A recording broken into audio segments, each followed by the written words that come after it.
Good morning. I am currently sipping on some caramel macchiato from Starbucks because, man, I have some celebrations and so do you. Now, if you watched football, you may have known the 28th of May, which was yesterday, 29th today, Real Madrid versus Liverpool. What a Champions League final that was. We hadn't really experienced a good Champions League final after 2018 Real Madrid Liverpool 3-1.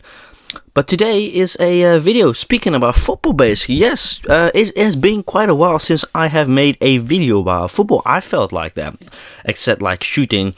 An extra bonus upload today. Yes, awesome man. So Real Madrid played Liverpool yesterday and I'm going to have to say what a phenomenal football match that was. Kudos to Liverpool. Liverpool first half were definitely outclassing Real Madrid chances wise, but damn, man of the match Thibaut Courtois. That man was on goddamn steroids last night. That man was fucking insane with his saves left and right. Definitely, without a doubt, man of the match. He's easily top 5 goalkeepers, at least in the world, and maybe even top 3. My personal is De Gea, Neuer. What used to be Buffon, but he's obviously retired. But what a phenomenal performance. And people saying that, Real Madrid won because of luck. Have you seen the games before? They didn't win because of luck. They won because of passion. Now, there is a huge difference with passion. Look at PSG and City. They lost because they were arrogant and ignorant. They thought they'd already won, but they fucked up massively. Just because a team's market value is hundreds of millions, don't mean they're going to win. Real Madrid's team market value might be 300 million or something. Still a lot of money, maybe even more. But they were phenomenal last night. As a person who doesn't support Real Madrid, I don't. I am a Atletico Madrid fan, for those wondering. Been since 2014. But I wanted Real Madrid to win this game simply because of I didn't want Liverpool to win. As you know, I am also a Man United supporter, for those who don't know. So it was a very important game for us because we were like, man, Liverpool beat us 9-0 aggregate in 2 games. Fucking Real Madrid, please, do something for us, for United, for the boys. And they won. This Real Madrid team has been phenomenal this season. I've always said that Real Madrid are one of the best teams. 14 Champions Leagues, AC Milan 7, United have 3. Really phenomenal.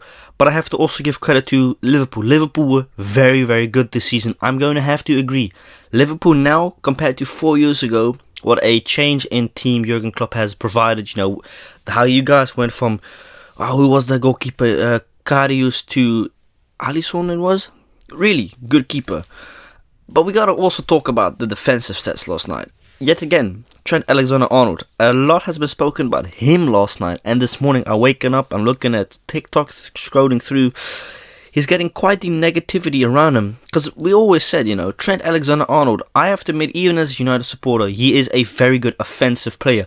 I've always thought he would be a more suitable playstyle in the midfield because of his offensive way of, playing. Defensive, he's really not really great. He's pretty bad at defending. I mean, as a Liverpool supporter, you have to be honest to yourself and say as well, yeah, you are kind of right. Because he was slacking last night, man. Vinicius had him in his pocket. Respectfully. Luis Diaz was brilliant last night. Sadio Mane was good. Salah was sort of invincible. It always happens to him in important games, I've noticed. And it's the same during Christmas times. I don't know why, but he always just finishes. I know, it's just a thing. But a very, very nice game. Really good game. I may have woken up my neighbours last night. I don't give a shit if I did, to be honest. Sorry, man. That game was important. When Vinicius scored that goal, I was like, oh my god. But no, congratulations to Real Madrid. A very important, Ancelotti, I've always said it, has been a phenomenal coach. Just like Jose Mourinho, just doesn't get the credit that they deserve. I feel like a lot of people don't speak about them enough, We speak about Pochettino, we speak about, blah, blah, blah, blah. But Ancelotti, even at Bayern Munich's time, was a phenomenal coach, and I really enjoyed him as a coach there, Bayern Munich is obviously a different type of gravy and flavour, but just as good, maybe even better than Real Madrid. But at this moment, you're seeing it, all these players like Luka Modric, 37, Toni Kroos, around 35. You see the quality Real Madrid still has. They don't have to, and they don't need to spend hundreds of millions to have a good team. They maybe in the past couple of years have really splurged on Hazard and Courtois and Militao, and that's about it. They have gotten so many good players back. That investments that they've made years ago, selling these players, they made that money back. And not to forget and to mention, Antonio Rudiger is going to Real Madrid next season for free. which is going to be fucking mental. I would have loved him at United, but there's no chance. So besides that, speak a little about United right now. Erik ten Hag. Now he's got a lot of news. Edwin Nunes or something from, what was the club's name? Porto? No, not Porto. Benfica has rejected 80 million offer from, United. Don't blame him. He wants to play Champions League. Can't blame him. Don't blame him. Talks are going on about N'Golo Kante to United. I don't see that happening personally. Would I love to have N'Golo Kante? Yes, I would, really. But be realistic. I don't think he would. And I don't think he would just become a traitor to Chelsea. And also another thing is, Chelsea are also willing to let go Ziyech. Ten Hag would like him. Ten Hag would like the whole fucking Ajax I've seen, man. He wants to bring Alvarez from Ajax. I get what he's trying to do. He's trying to build up a team with a bunch of players that he's already familiar with. That is a very good thing. And all I can say is, let's hope that it really honestly works. Because if this doesn't work, then it's really the players' fault and the management of United that can't manage shit. But the thing is with Erik ten Hag, he needs time to build up. And this is a huge problem we've had for quite a while at United. We don't give managers enough time. And that's kind of the whole thing of in the Premier League. Managers don't get enough time, I find, most of the times. How the hell are you going to fire a fucking coach after 2 months? Give him some time. Look at Alex Ferguson back in the days. He didn't win shit in his first couple of years, really important. He, matter of fact, was fucking it up as well. But after a while, he started to rebuild the team, invest in good players, invest in the youth. And this is something as well. We United have to invest in better players in the youth. Because as far as I've seen, all these players that people say, oh man, start them up, are fucking overrated. I'm sorry. Hannibal ain't good. Longa ain't good. They're just not good enough. And I know what you might think. But are you good enough to play? You don't play at United? Yeah, because I don't give a fuck about football. I don't care about playing it professionally. I am a supporter that likes watching it. There's a huge difference. If I wanted to become a footballer, I'd work my ass off. But I don't have any motive or interest in football. I used to back in the days, but being very honest, wanting to become a pro footballer is a very unrealistic dream, unfortunately. You start to understand that at an older age. This, by the way, is amazing. Great game last night. I really enjoyed the Real Madrid game last night. One of the better Champions League finals as well in a while. Because last year it was Man City, Chelsea. Fucking dreadful. Oh man, that was one of the most boring games ever. I think Kai Havertz scored in the 110th minute after extra time. Terrible. But speaking about Champions League, UEFA, what a shit fucking... what a crap organization that was last night. We got to play around 9:40 for the first time, so I was only in bed after like 12ish. Well, 1ish, because I was playing some Assassin's Creed Unity. But embarrassing, man, how they just let that slide, letting people in with no tickets.